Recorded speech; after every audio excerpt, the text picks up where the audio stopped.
The wind that swept across the Wyoming plains had a gentleness to it that only time could recognize. Chuck Norris sat on the porch of his small ranch house, a worn flannel shirt across his shoulders and an old black coffee steaming in a dented metal mug beside him.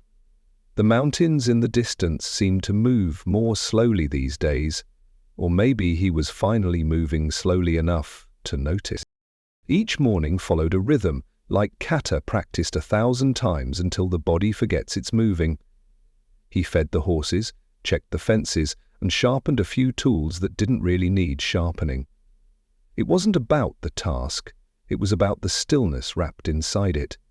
Life out here had no soundtrack but the hush of breeze through dry grass and the occasional creak of an old wooden stair. The mail came late that day, dropped off by the same woman who'd driven the route since her hair was black and her eyes were quick. Now she waved with a kind slowness, and Chuck waved back without standing. Most days the mail was nothing but catalogues and reminders to renew things he didn't want. But that envelope, cream-colored, thick, his full name written in bold ink, rested like something that didn't belong in this world. He turned it over in his hands, the way one turns over a piece of driftwood and feels something from another shore. The return address was printed with formality: Logan Reese, Reese Tech Holdings, Phoenix, Arizona. That name hadn't crossed his mind in decades, though the memory attached to it came fast and unwelcome. Inside the envelope was a single-page letter and a printed card. The letter began with Logan's name again, this time in looser handwriting, as if the writer didn't believe in cursive anymore. It spoke of a tribute, a televised event honoring Master Daniel Grayson. Chuck read the name once, then again. His heart moved the way a still lake stirs when a stone skips across it. Grayson. That name still held weight, not because it was famous, but because it had once been his center of gravity. They had trained together under the same roof, bruised the same bones, bled the same sweat. When Grayson opened his own school out west, Chuck stayed behind, building a quiet life, one without cameras or crowds. Now Grayson was gone. The invitation wasn't for a funeral. That had happened 2 years ago, quiet and unfilmed, just the way Daniel would have wanted. This event was something else. A tribute, yes, but also an arena, a spectacle. Logan wrote with enthusiasm about revolutionizing martial arts through immersive AI. There would be digital reenactments of Grayson's most iconic fights, a feature match with a mystery opponent, and the possible presence of legendary figures who once stood beside him. Chuck knew that line was written for him. He set the letter down without folding it. The air had changed. The weight of old decisions hovered close. He stood up slowly, knees stiff, and walked to the shed behind the house. In a corner, behind coils of fencing wire and forgotten gear, sat a box he hadn't opened in 20 years. He pulled the lid back, like unsealing a chapter. Inside were folded G's, a pair of old sparring gloves, and a photograph so sun-faded it looked like memory more than image. 2 young men, one dark-haired and disciplined, the other is fair and fierce. Both were standing outside a dojo that no longer existed. Chuck stared at that photo longer than he meant to. A man doesn't live this long without collecting a few ghosts. Some whisper, some wait. Grayson had always said the world moved too fast for men who truly listened. Maybe that's why Chuck had stepped away. The noise had gotten too loud, and silence had become sacred. He returned to the porch with the letter still open in one hand. The sky had shifted toward amber, the kind of light that softens the rough edges of everything. He sat again and let the invitation rest on his knee. He didn't need to say anything aloud. There was no one to say it to, but something inside him stirred. The letter hadn't invited him to fight, not directly, but it had called to something older than reflex. It had stirred the part of him that still believed there was a difference between movement and meaning. He looked out across the fields, where the land rolled gently toward forever. Somewhere, behind the sun and years, Grayson's voice echoed in memory. Not as a command, not even as a request, just a presence, strong, waiting. Chuck breathed in. The air smelled like dust and hay. He hadn't made up his mind, but the stillness inside him was listening. Something told him this wasn't about legacy or fame or footage. Something deeper was pulling at the edge of his quiet, and for the first time in a very long while, he let it pull. The old boards on the dojo floor had a sound to them, not loud, not soft, just right, a low groan under the foot when weight shifted with purpose. Chuck remembered stepping barefoot across them for the first time, nerves bundled under his skin. He was young, sharp, but undisciplined. That building smelled like old sweat and clean wood, and Daniel Grayson stood in the center of it. Not with a raised voice, but with presence. Grayson didn't command the room. He didn't need to. The room bent around him because he carried stillness like a sword. His eyes missed nothing. When he moved, it was clean. No wasted motion, no flourish. Just the truth of it. He once told Chuck, "Karate is never about the punch. It's about the pause before it." Chuck had nodded then, pretending to understand. But it took him years to feel what that meant. Those first few months, he was all speed and power. He wanted to hit harder, move faster, and win quicker. Grayson watched, corrected, and was rarely praised. His corrections didn't sting, but they stuck. When Chuck landed a perfect spinning back kick, Grayson only asked, "Why so much noise before your silence?" Chuck had no answer, only breath. He could still picture that one rainy morning.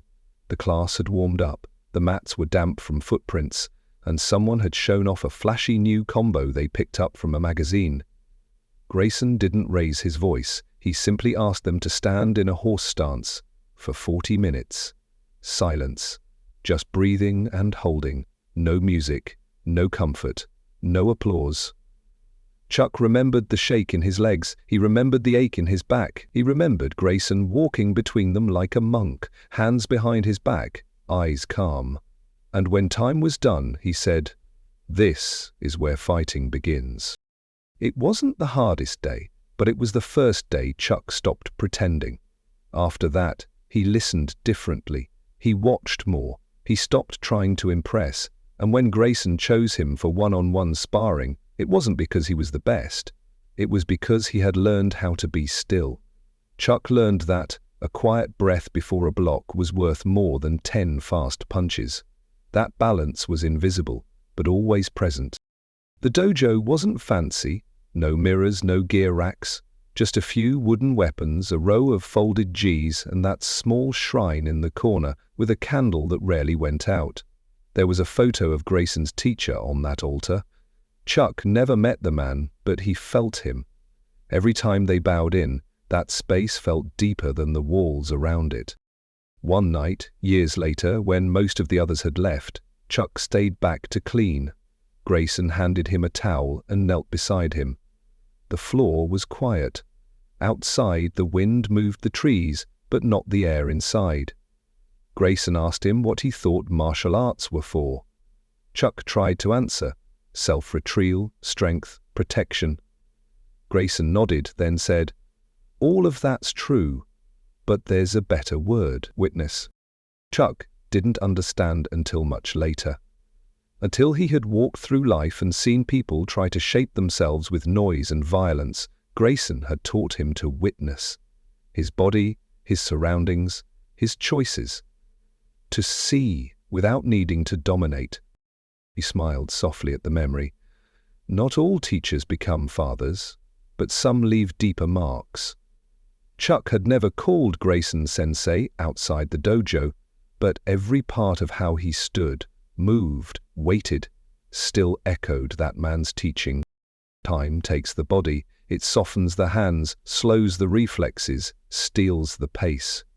But it cannot take the shape Grayson carved into him, not with fists, with words, with silence, with breath.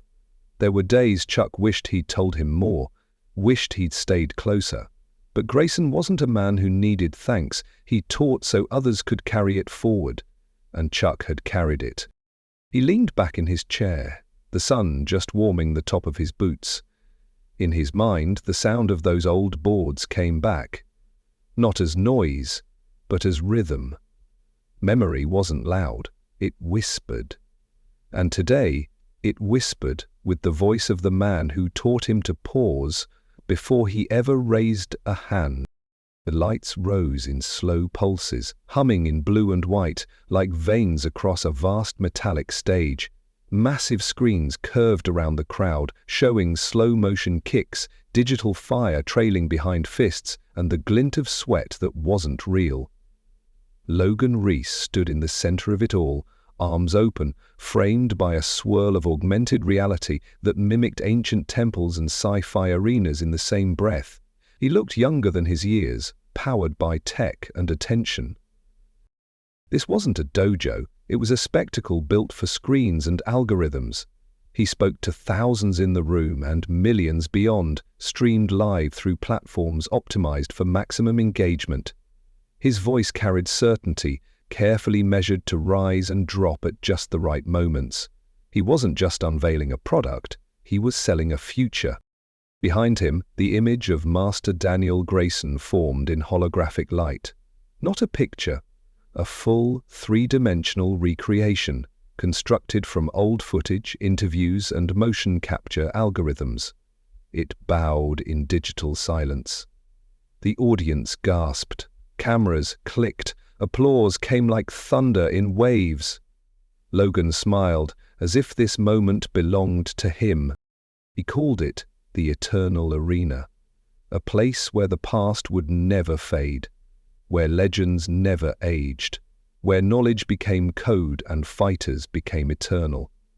He moved aside and let the screens fill with simulations of combat. An AI modeled on Chuck Norris spun high and struck low, combining patterns learned from decades of footage, stylized for drama. The AI Grayson countered with precision, leaving trails of light. Then came Arc 17, a new creation, Logan's own legacy. Sleek, black-nude, silent, designed not to copy, but to outmatch. The simulations clashed in digital choreography, beautiful and empty.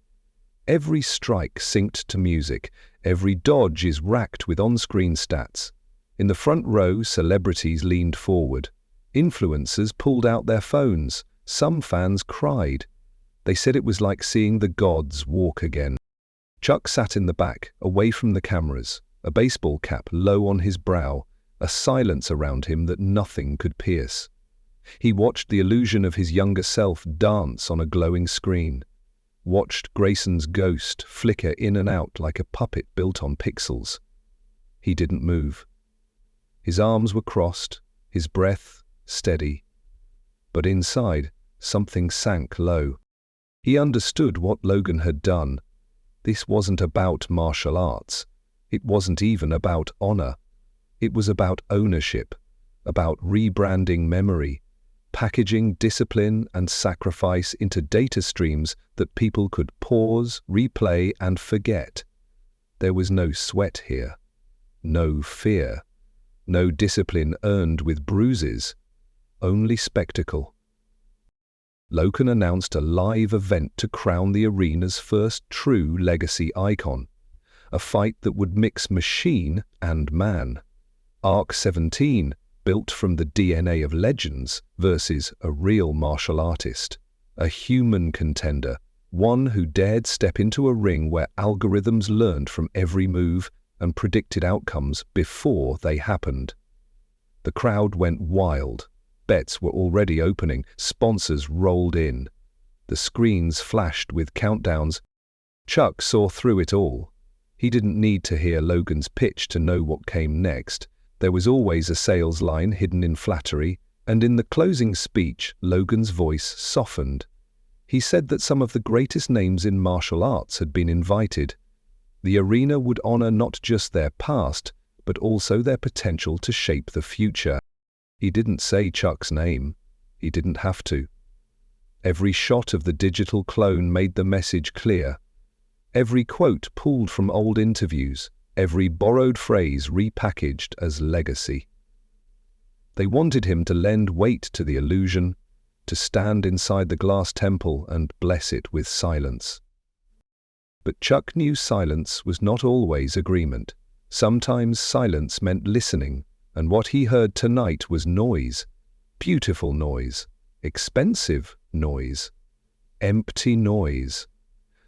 He stood up slowly, unnoticed, and walked out before the fireworks started. Behind him, the crowd rose to their feet. The sky above the arena lit up with animated dragons and digital calligraphy. The symbol for eternity burned in the air like it meant something. Chuck walked alone down the concrete steps, his shadow long in the hallway light. He didn't look back. The wind outside was cold, real. It moved without applause. The knock came just after noon, quiet but certain. Chuck had been oiling the hinges on the barn door, lost in the kind of task that didn't need finishing. He looked up and saw a man he didn't recognize at first, tall, lean, somewhere in his 40s. The face was vaguely familiar, not in its lines but in the way the man stood, still, respectful, centered. He introduced himself simply as Jonah Kim. He said he was once a student of Master Grayson, not a famous one, not the best in class, but one who stayed long enough to carry something real. Chuck nodded and motioned to the porch. They sat, with the sun warm on their shoulders and the wind moving slowly through the grass. Jonah didn't talk much, just reached into his jacket and pulled out a folded envelope. He said Grayson wrote it near the end, kept it in a small box with a few other names, gave Jonah the task of delivering it if the time ever felt right. And after seeing what Logan was building, Jonah felt it was time. Chuck took the envelope in both hands. It was old-fashioned, sealed with a simple crease. No address. Just his name, written in the same blocky handwriting he remembered from the dojo's whiteboard. He didn't open it right away, just held it. Something about its weight felt sacred, like touching a memory without disturbing it. Jonah didn't stay. He nodded once, quietly, then walked back down the gravel road without turning around. Chuck watched him until the dust settled, then leaned back in his chair. The letter rested on his lap, unopened. Like a door, he wasn't sure he wanted to walk through. When he finally peeled it open, the paper was yellowed and soft at the edges. The ink had faded just enough to show it had been written slowly. Grayson's words weren't poetic. They never were. They just came straight. He spoke of time, of watching the world speed up while he moved slower, of students who came to be strong but left before they learned stillness. He said he saw the change coming, not in the punches, eye for the purpose. He wrote about Chuck, about how he had always moved like someone who listened, how his silence spoke louder than most men's teaching, and how, if the world forgot what real strength looked like, Chuck might be the only one left to show it, not by fighting, but by being present. Grayson asked him to show up, not for the crowd, not for the name, but for the thread that still tied them all together. A thread made of discipline, breath, and restraint. He wrote that the world would confuse noise with power, light with truth. Chuck's presence might be the one still at the point of a spinning wheel. Chuck read it twice, then once more, not because he didn't understand, but because the words didn't hit all at once. They sank in slowly, like water into dry ground. The sun had started to dip low by the time he folded the letter again. He didn't cry, but he sat very still, the kind of stillness that Grayson had always taught. He looked out over the fields, the barn, the long stretch of sky that never hurried. He remembered the first time Grayson told him to hold a stance longer than his body wanted, not to build muscle, but to learn what patience felt like in the bones. That was decades ago, and now that same lesson had returned in the form of a simple letter. Chuck stood up slowly and walked into the house. In the back closet, beneath an old coat and some forgotten boots, lay a canvas bag. He pulled it out, dusted it off, and opened it. Inside was his last gi. Still folded the way he left it, still carrying the scent of effort and time. He didn't pack much, just what he needed. He didn't rehearse what to say or what to prove. This wasn't about proving. That night, he sat back on the porch, the stars beginning to stretch across the sky. The letter rested beside him on the small wooden table. The wind picked up, soft and steady. He closed his eyes and listened. Grayson was gone, but the man hadn't left. His words were still here, in the paper, in memory, in the way Chuck breathed now, slower and deeper than before. He wasn't going to Arizona for a fight. He wasn't going to stand beneath lights or speak into cameras. He was going to stand where something sacred had been forgotten and let his silence remind them what it meant to be still. The bus hissed to a stop in the heart of downtown Phoenix, its doors opening to a blast of dry heat and the hum of constant movement. Chuck stepped off with a canvas bag slung over his shoulder, the kind that carried history more than luggage. He paused at the curb and let the city roll past him, its sounds sharp, its colors bright, its pace unrelenting. He didn't look out of place, but he didn't quite belong either. The clothes were simple, the hat low, the steps unhurried. No one gave him a second glance. A man walking alone didn't mean much in a city where everyone was going somewhere fast. Cars slid by with tinted windows and screens flickering on dashboards. Even the crosswalk lights blinked with urgency, telling people when to move and how quickly to get out of the way. Chuck didn't rush. He waited for the signal, then crossed slowly, hands in his pockets, eyes scanning buildings that climbed higher than he liked. Steel and glass everywhere. Reflections on reflections. The streets buzzed with voices from earbuds, faces tilted to phones, and giant ads that moved across skyscrapers like shadows with shadows. Every block had a flavor, a rhythm, and a brand. Nothing was still. He found the venue by following the crowds, though they weren't heading inside just yet. It sat like a giant lens in the middle of the city, smooth and curved, with a surface that reflected the sky too perfectly. The letters spelled Eternal Arena, but they didn't need to. The building announced itself in every way. Digital banners danced along its surface, clips from the simulations played on loop, bright and fast and heroic. Chuck stood across the street and watched for a long moment. His face gave nothing away. He wasn't judging, just observing. He saw the line forming, the fans wearing sleek merch, the young faces excited to be part of something new. They pointed at the screens, named moves they'd never practiced, and talked about fighters like characters from a game. The language was familiar, but the meaning had drifted. He stepped closer, weaving through the edge of the crowd. He didn't go in, just walked the perimeter. There were sculptures made from glass and steel shaped like kata in mid-motion. A voice from a nearby screen called it art that honored form. But Chuck saw none of the tension, none of the breath, only shape without soul. A street vendor offered bottled water with a smile too wide to be real. Chuck nodded and kept walking. Inside his chest there was no anger, just a quiet sense of distance, like listening to a song you once knew but now couldn't follow. Too many new instruments. Too many beats are layered over the melody. He found a bench near the back loading dock, where the noise softened and shadows grew longer. From there he could see the side entrance, where staff came and went without fanfare. No one noticed him. A man sitting alone didn't register in a world built to shine. He rested the bag beside him and leaned forward, elbows on his knees, eyes steady. The sun was starting to dip, but the light stayed hard, bouncing off glass and pavement.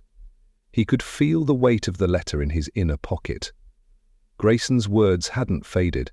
They were walking beside him, step for step. This city wasn't wrong. It was just fast, like a punch thrown before breath, like a form remembered but not understood. The arena would be full soon. Lights would flash, voices would rise, and somewhere inside all that there might still be a place for silence. Chuck stood and stretched his back slowly. He wasn't tired, just aware. The day had moved like a current he hadn't entered yet, but soon he would. Not to chase anything, not to stop anything, just to stand in it. And remind the world in his own quiet way that stillness had not disappeared. The doors slid open without a sound. Chuck stepped into the building slowly, his boots landing on a floor too clean to have ever seen sweat. The air was cool and sterile, laced with the faint scent of metal and polish. Light came from everywhere and nowhere, soft but sharp, like walking through a screen instead of a room. He paused just past the entrance, letting his eyes adjust to the brightness. The space was wide, open, designed for cameras more than comfort. Glass panels lined the walls, displaying virtual readouts of balance, precision, and posture. Mirrors blinked with LED outlines showing the perfect form. But the mirrors didn't show a reflection, only comparison. He moved deeper into the room without speaking. On one side, students stood in neat rows wearing modernized gis with glowing trim. They moved in sync, but not together.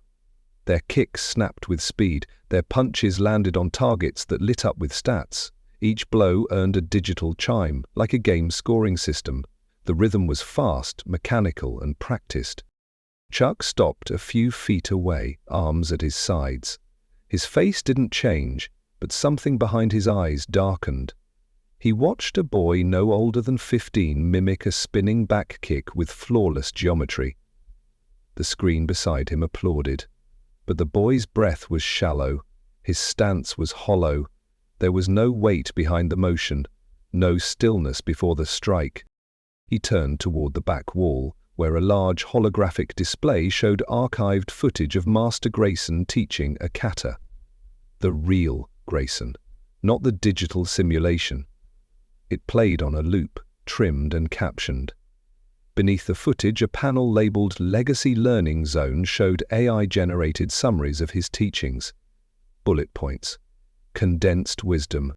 Chuck stepped closer and watched the old footage with silent focus.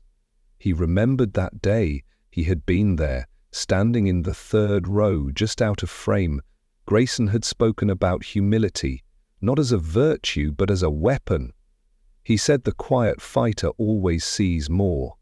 But here his voice had been compressed to a data burst. His meaning repackaged into digestible sound bites. He turned slowly, letting his gaze pass over the room. No candles, no altar, no calligraphy scrolls. The wood had been replaced by chrome. The echoes are replaced by soft electronic tones. There was no place here for silence, no corners for thought to settle. Two young instructors stood near a touchscreen wall, reviewing movement analytics from the sparring pods. One nodded toward Chuck, then back to the screen. If they recognized him, they didn't show it. Or maybe they didn't know. Names like his lived better in digital form now, cleaned up and animated. Chuck walked past them without a word. He approached one of the old support beams, the only part of the building that seemed untouched. The wood was darker than the rest. A small dent still marked the spot where someone had once slipped during bow-in. He ran his fingers along it. Rough. Real. Behind him, a student stumbled on a motion sensor pad and was corrected instantly by a projected ghost image. The class adjusted their pace to match. Chuck didn't turn. He didn't need to. Every movement here was guided by measurement. None of it felt earned.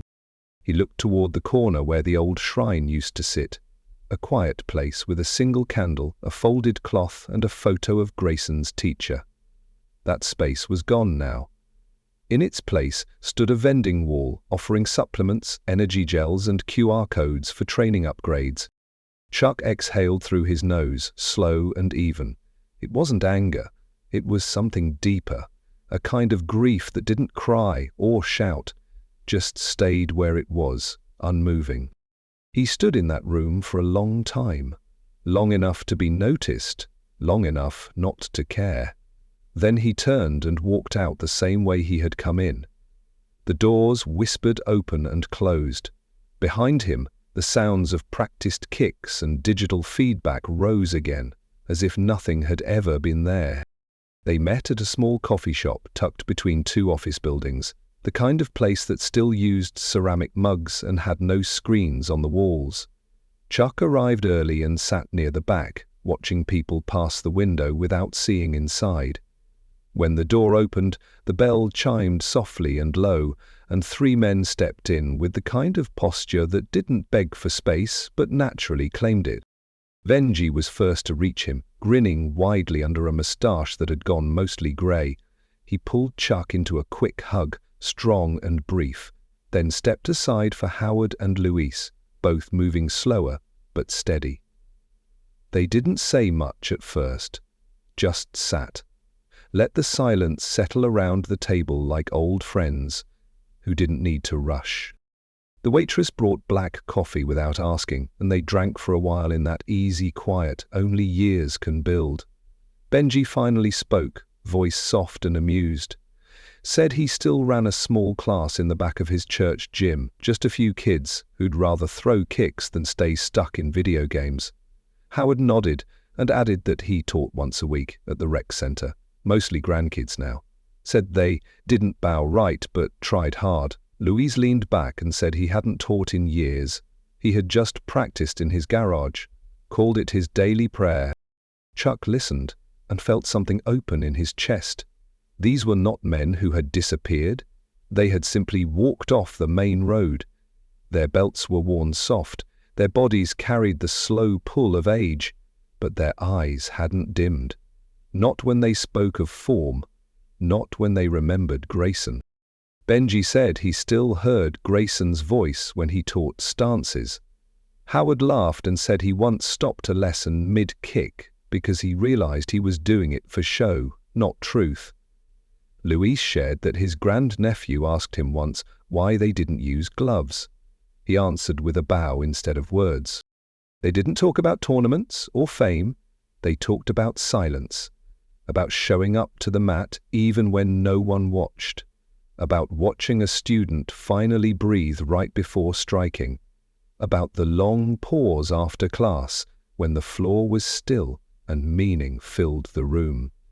Chuck felt the weight of the facility he had just walked through, the glowing mirrors, the cold perfection. It felt a world away from this table where the coffee was bitter and the laughter soft. He looked at their faces, marked by time and effort, and saw something no machine could simulate. Not mastery, but memory. Louise leaned in and asked if Chuck had seen what they'd done to the old dojo. Chuck nodded once, said it looked clean. The others understood what that meant. Howard shook his head and said something had been stripped away. Not the floorboards, not the photos, something deeper. The part you couldn't sell. Benji reached into his jacket and pulled out a small cloth bundle. Inside was a tiny bell, the one that used to hang from the dojo door. Said he found it at a yard sale years back, bought it for $2, said it still made the same sound. Chuck held it in his palm and closed his fingers around it, slowly feeling the cold metal warm. They didn't stay long, they never had to, but before they left, Chuck looked at each of them and saw what Grayson had planted, not in words, not in belts, but in how they had chosen to live. He stood with them outside, the sun dipping low and the wind shifting just enough to bring in a memory of wooden floors and bare feet.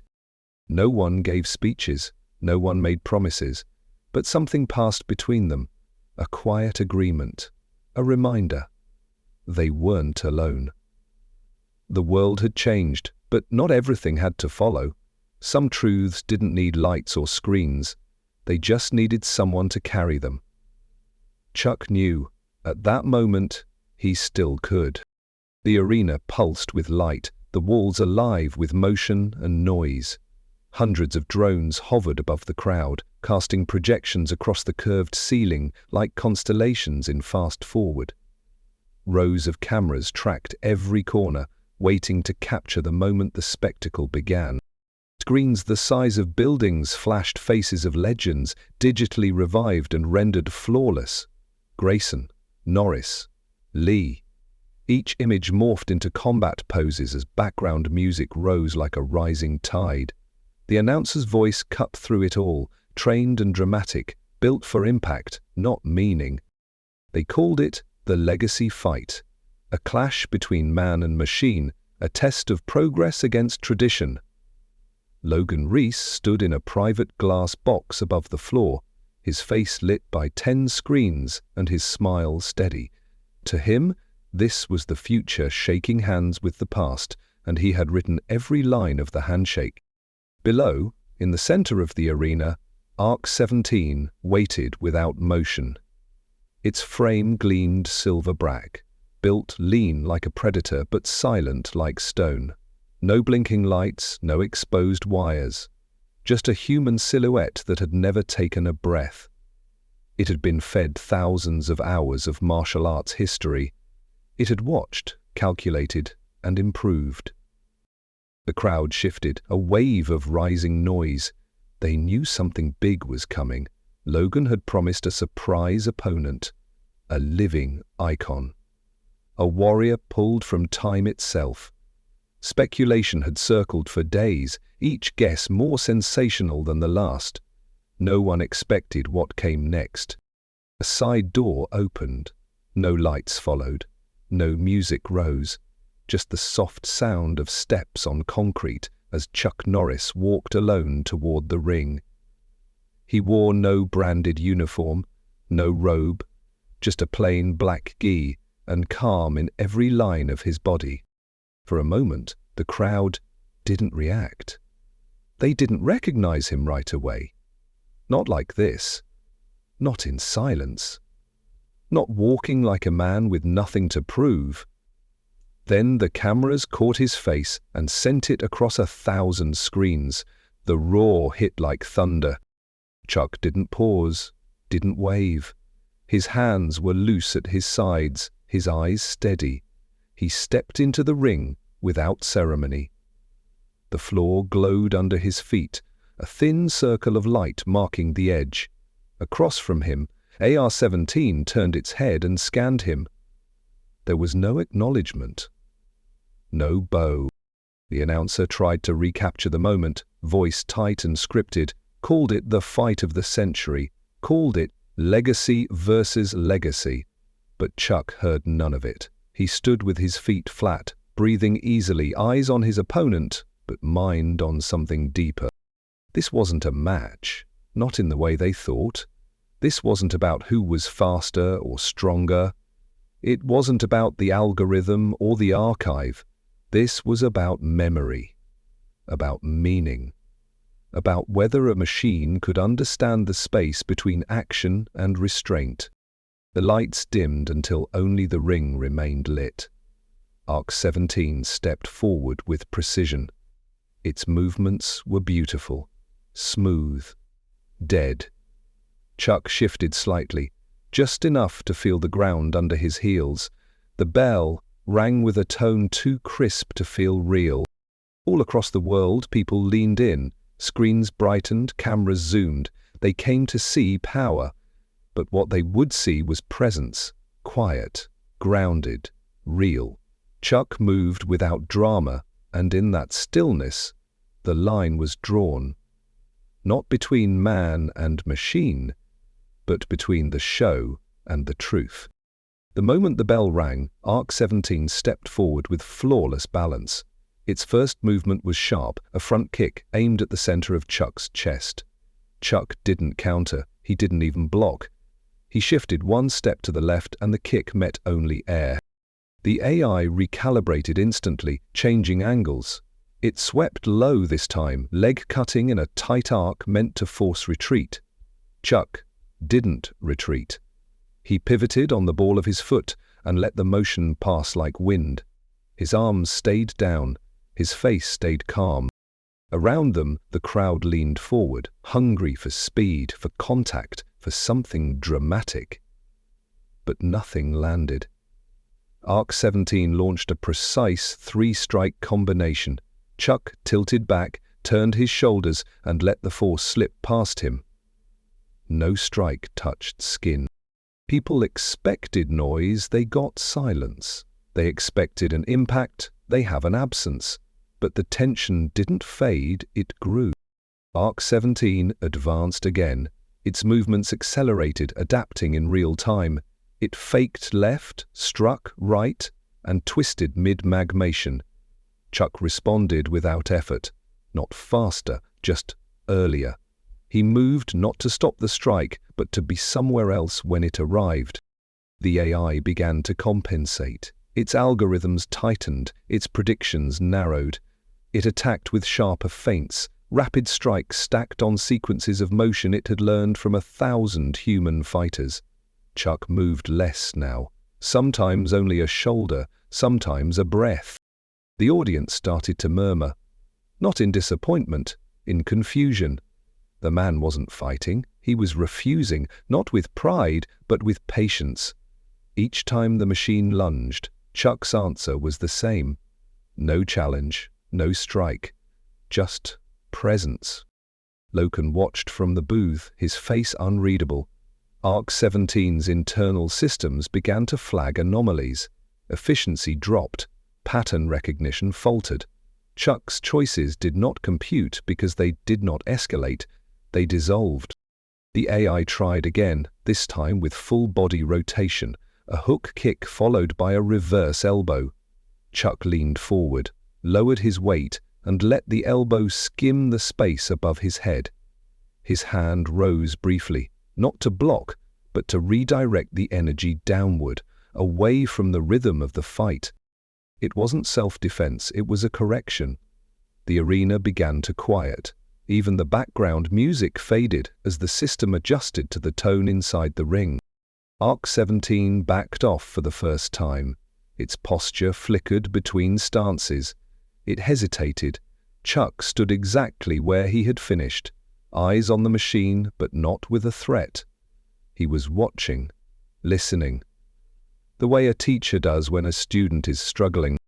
The AI lunged again, this time recklessly, not in appearance but in purpose. The strikes lost their clarity. They blurred at the edges. Chuck stepped under one and reached out, just enough to let his palm touch the machine's chest. Not a strike, a message. The machine stilled. For a breath, nothing moved. Then it began again. Faster, heavier, almost desperate now. The crowd had stopped cheering. They were witnessing something else entirely. Chuck's stillness made them lean in, made them feel the weight of every gesture. Each deflection he made revealed something lacking in the machine's power. Every motion without meaning became more obvious. This was not combat. It was a lesson. Arc 17 pivoted into a rising elbow. Chuck caught it mid-air, not with force, but with softness. His hand closed gently over the elbow and lowered it with care. Then he let go. The machine froze. No new action came. Chuck stepped back and waited. The system inside the Arc 17 looped through calculations, timing, form, strategy, but none of it landed. Chuck wasn't responding to the moves. He was responding to the space between them, the pause before the punch, the meaning behind the motion. Then he did something no one expected. He bowed. Simple, deep, complete. The crowd stayed silent. The machine did not respond. But something in the room had shifted. Even the lights seemed dimmer. Chuck stood up straight and turned his back, walking toward the edge of the ring without a word. The match had not ended, but the lesson had. And everyone watching felt it, not in their minds, but somewhere older, somewhere real. The machine advanced again, faster now, its movements tight with precision, but no presence. Each strike came closer, more desperate, seeking rhythm where there was none. Chuck did not raise his hands. He stepped slightly off-center, breathed, and let the punch pass him like mist. Arc 17 paused mid-smagma. Its frame twitched once. It recalculated instantly, scanning for weakness, searching for reaction. Chuck gave it none. The crowd leaned forward, caught between awe and confusion. They had come for domination. They were watching a disassembly. Not a man, but of a system.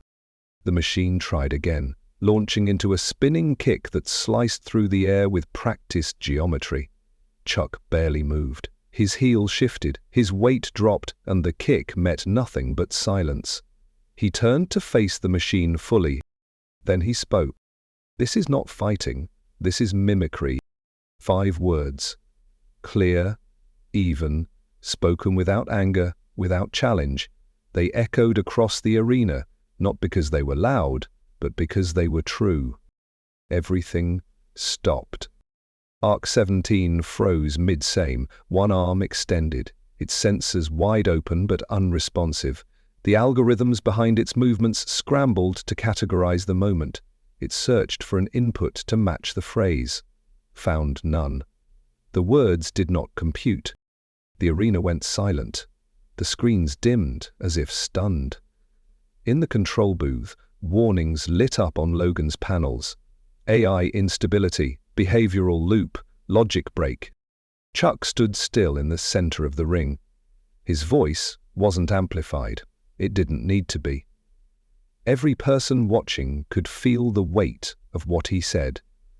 The words weren't just for the machine, they were for the room, for the world outside. Technicians rushed around the outer rim of the platform, whispering into headsets.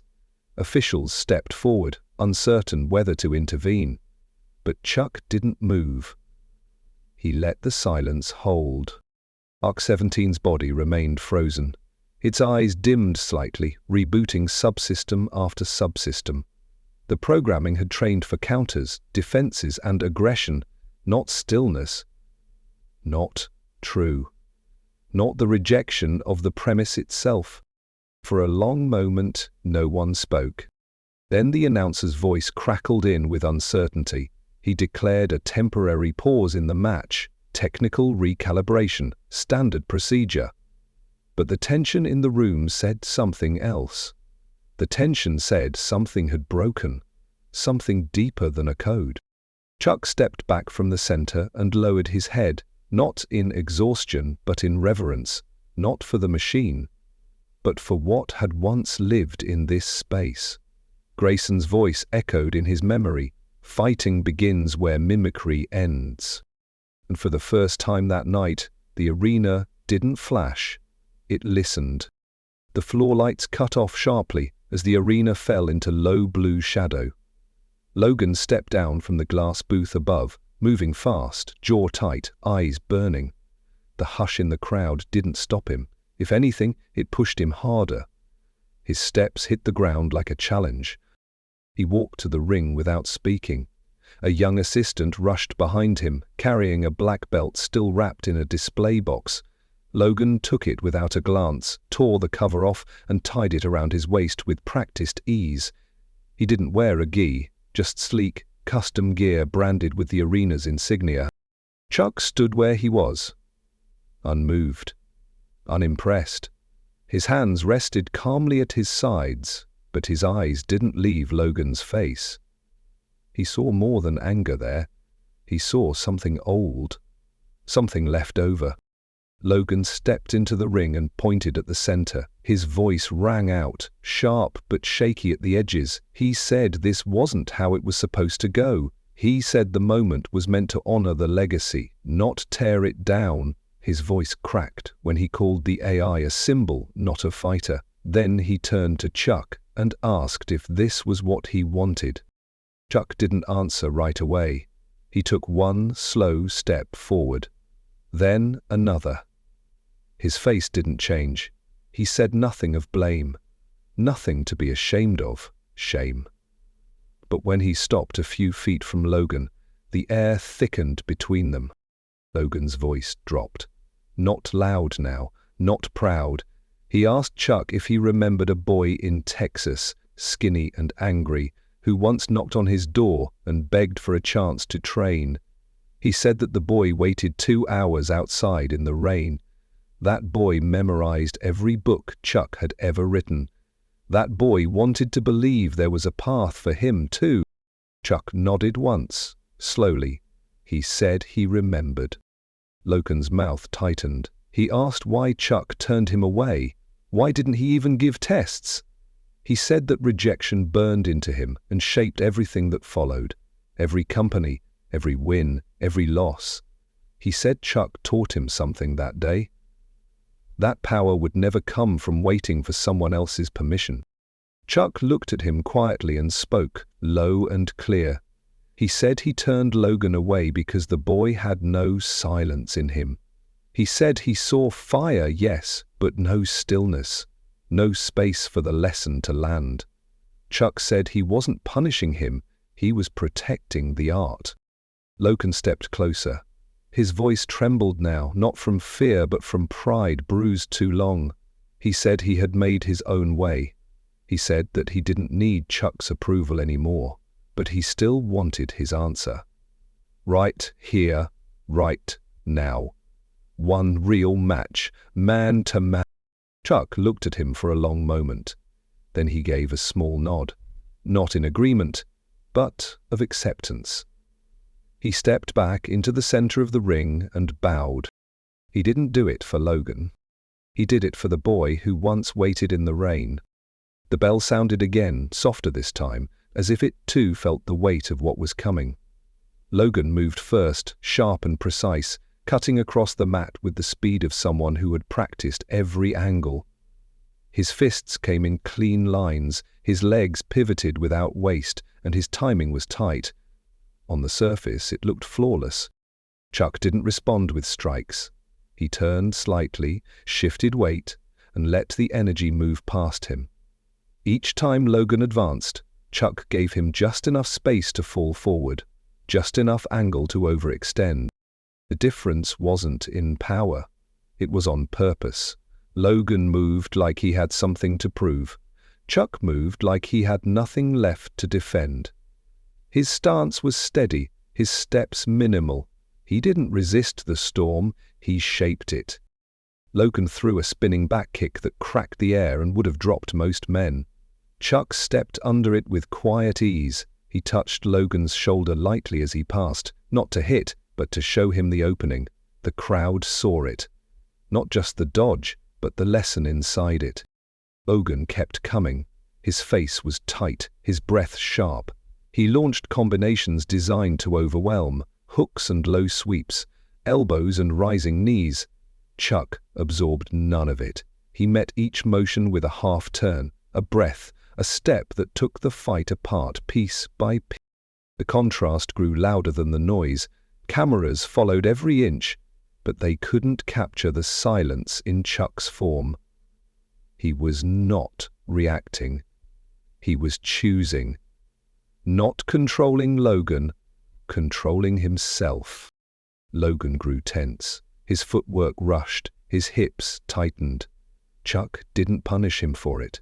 He circled and let Logan move, let him burn.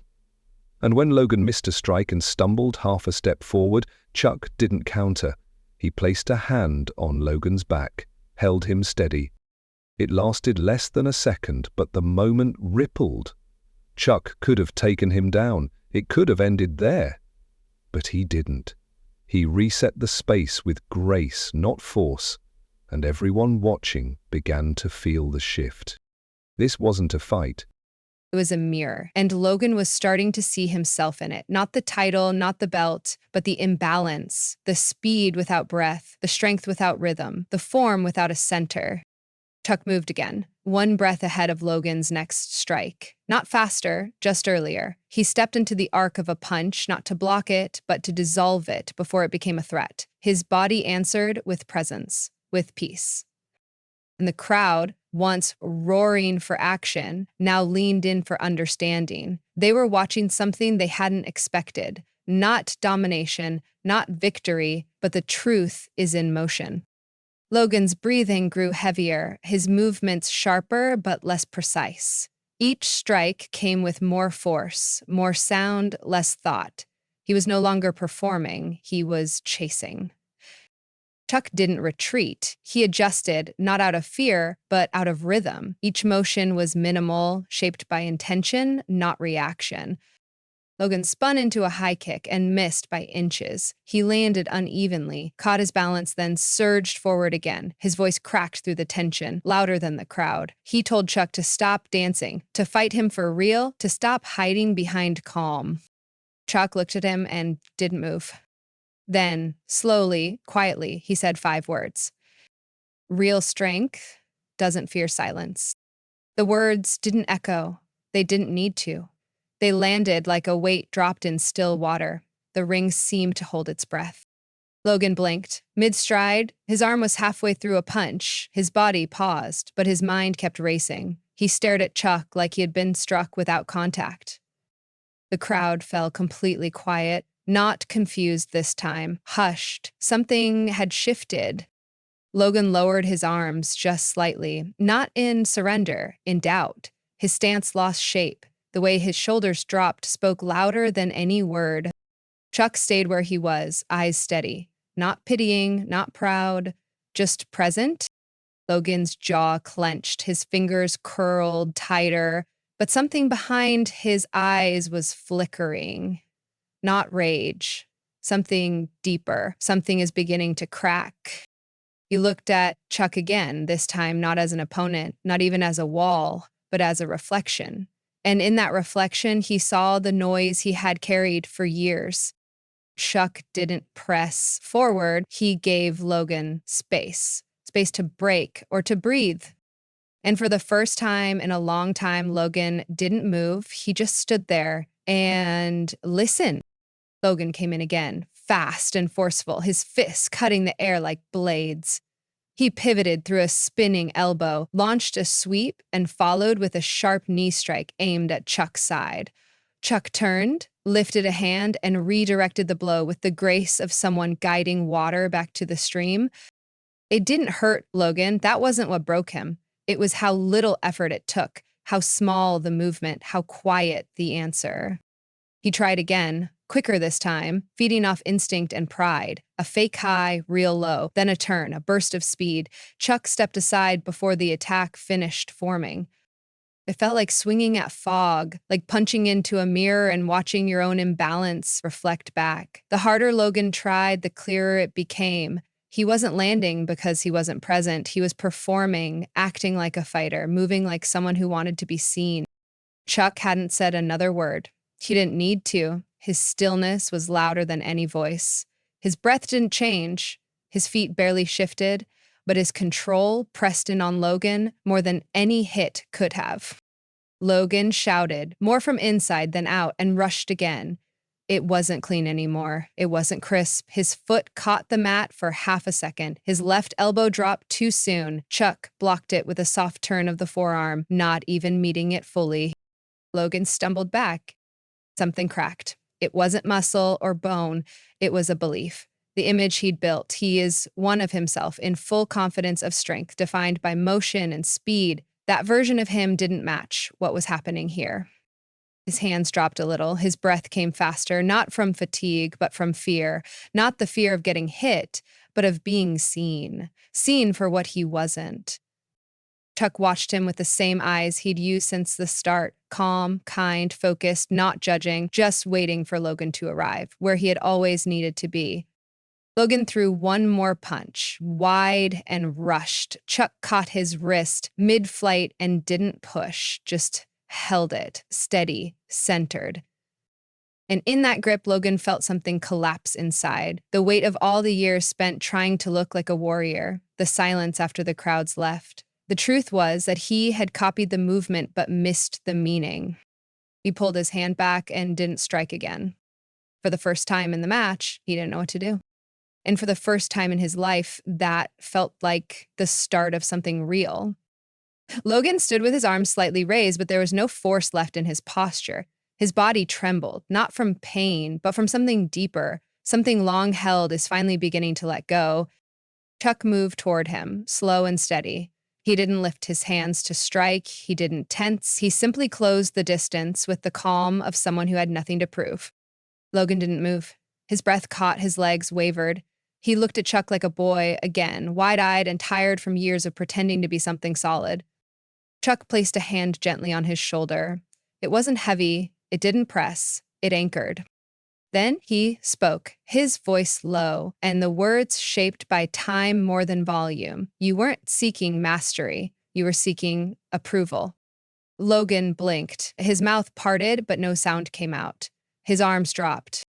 The crowd stayed silent, not from confusion, but from reverence. The match hadn't ended with a knockout. It ended with a truth. Logan stood there, frozen, not out of shock, but understanding.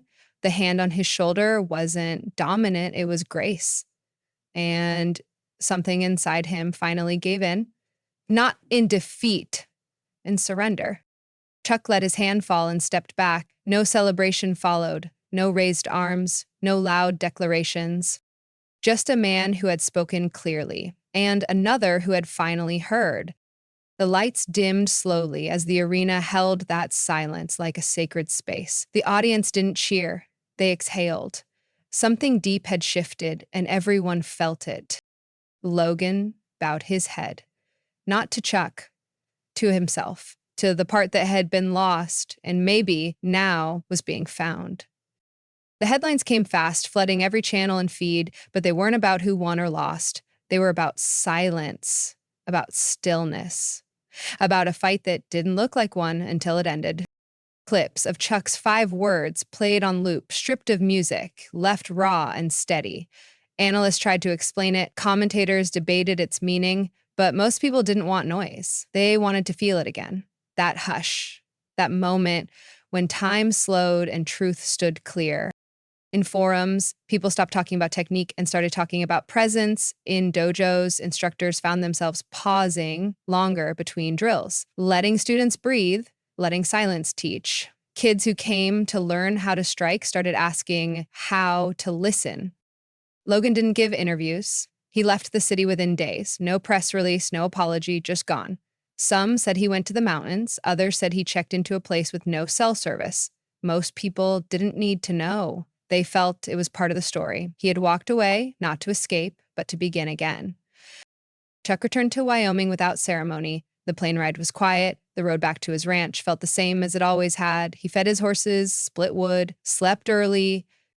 Neighbors waved when they saw him. He nodded back. No one brought up the match, not directly, but a few asked if he'd ever considered teaching again. Just 1 or 2 students, just enough to pass something on. He didn't answer right away. Back in the city, the arena sat empty for a week. Then someone lit incense on the mat and placed a note near the center. It read, "This is not mimicry." Someone else added a small photo of Grayson. Another added a folded GA. The network aired the full fight again, unedited, with no commentary. Viewers watched in silence, not because they were told to, because they wanted to. Something had changed, and it didn't need music or words to be felt. In quiet corners, the ripple spread. A whisper that mastery might look smaller than we thought, that real strength might arrive without warning, without force, that maybe, just maybe, stillness had been the lesson all along.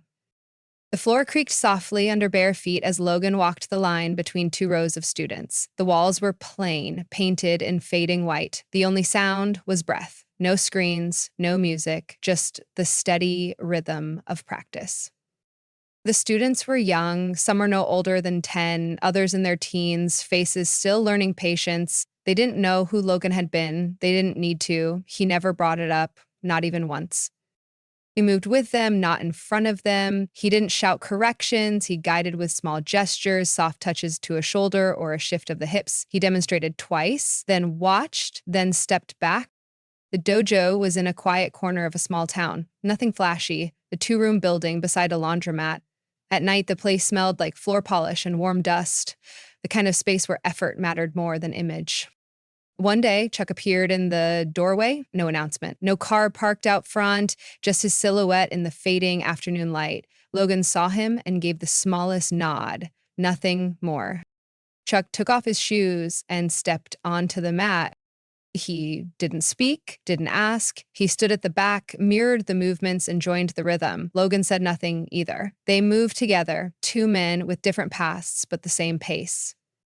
The students noticed, but no one broke formation. It was just another quiet drill. But something changed in the room. Breath slowed, steps softened, focus deepened.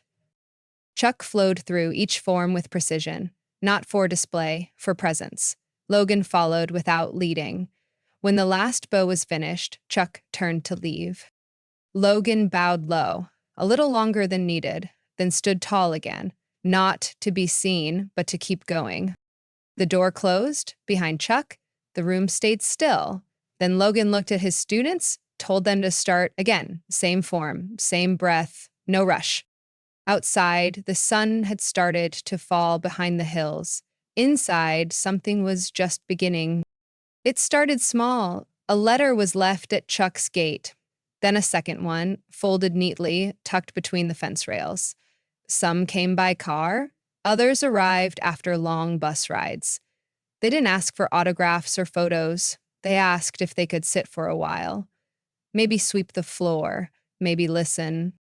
Chuck didn't advertise, he didn't teach classes, but when they showed up, he nodded toward the backfield or the old barn. They followed, they stayed quiet, and somehow that was enough.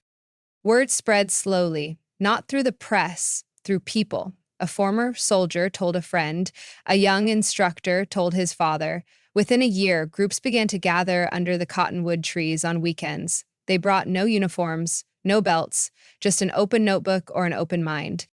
Chuck never lectured. He would show up in the morning, coffee in hand, and begin his day like always. They followed his rhythm, not the schedule. If he cleaned the troughs, they helped. If he walked the trail, they followed. Sometimes in the afternoon, he would motion toward the dirt patch behind the barn.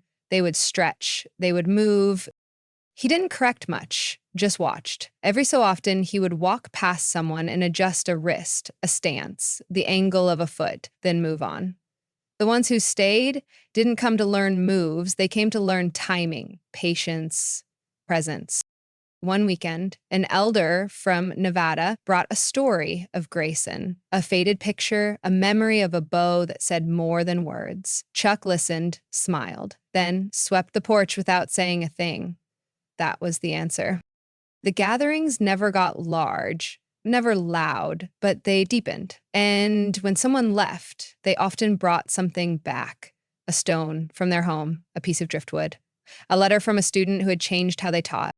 By winter, the barn had a small box tucked in the corner. Inside it were notes, quotes, questions. A few called it the quiet box. No one read from it, but they all added to it.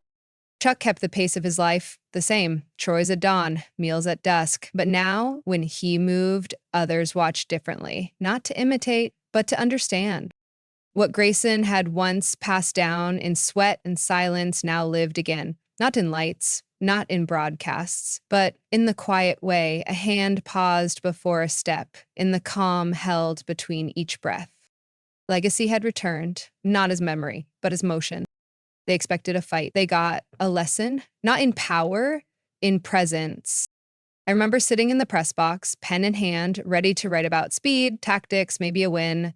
What I witnessed instead was something that refused to fit into headlines. A man who didn't raise his voice, didn't strike to dominate, just stood there and reminded everyone how stillness speaks. Chuck Norris didn't come back to reclaim a title. He came to remind the world of something it had rushed past. That mastery is not movement. It's the pause before it. It's the breath between choices, the place where intention lives. I've interviewed champions, watched legends rise and fall under stadium lights, but what I remember most now is the silence, the moment the crowd stopped cheering, the way 5 words landed heavier than any blow. Will strength doesn't fear silence. It wasn't about the fight. It never was. It was about the man behind the stillness, the teacher who knew when not to speak, when not to strike, when to simply be. After that night, things shifted quietly. Across dojos, backyards, and living rooms, not everyone noticed, but some did. And for those who listened closely, everything changed. I visited his ranch once. Months later, I brought my recorder. I left it off. We walked a trail behind his house. Said almost nothing, but I remember every step.